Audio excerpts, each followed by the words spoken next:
sepuh pangemban dalah pangbating praja ing wewengkon dusun Bedingin ingkang dadi bekten kanthi lumintuning Budyastawa saking Gusti Kang Maha Asih ambabar daya pangribawa kang tumanduk dumateng kala dasih biling titikal nggan menika lan panjenengan sami saged pinanggih wonten Pak Dar Supaing mboten sani malih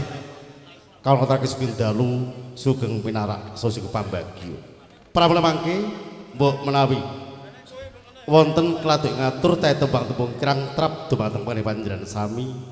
kawula jejer mangsuli limrah nyuwun Gusti Samudra Pawuti kang mawantu-wantu sang jaring para lenggah ingkang dadi bekten sakderipun adicara beksan kapurwakan lan rumiyin ingkang hameku gadipun Pak Dar Supaing ora ketang sak pupuh nyuwun dipun reng-rengi sawetawis jalan menika kalbet duwe unikapan boyo aku iso kuat nanggap joget nekakno Giantini njaluk dilelo-lelo sikilku ben mari berapincang monggo katur Pak Dar nenek ngomah lara dogleg mlakune ana joget jerantal prut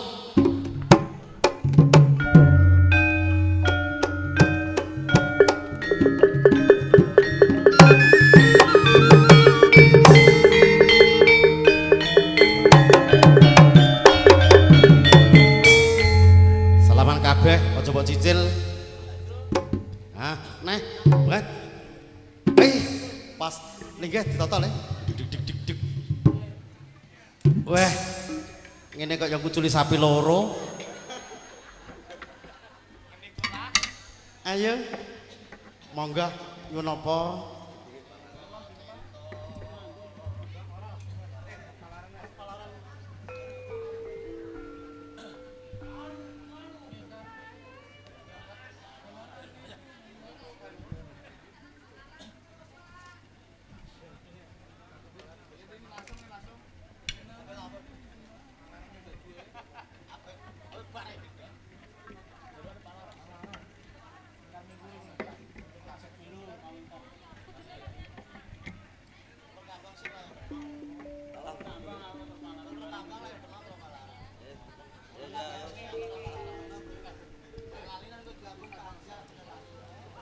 komputere jelali lho le nggo kenang-kenangan tuh Pak Setu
penak ngalik-alik ya nduk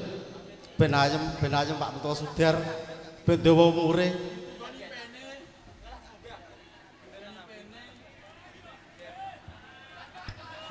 ngombe barang ya dombekno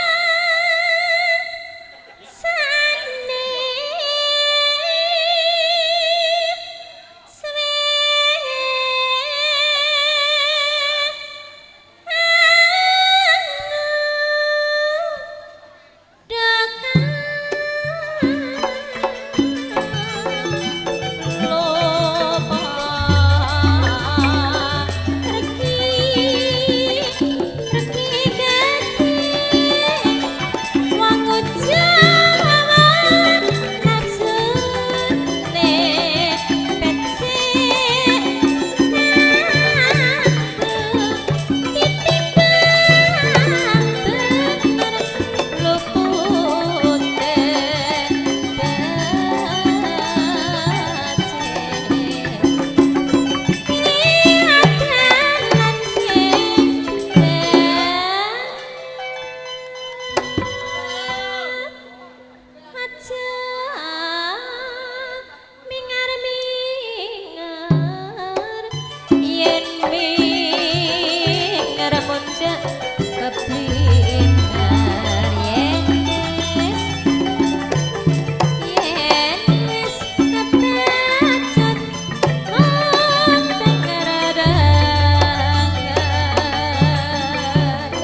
takoni nduk pripun Pak Sudar tanduk menapa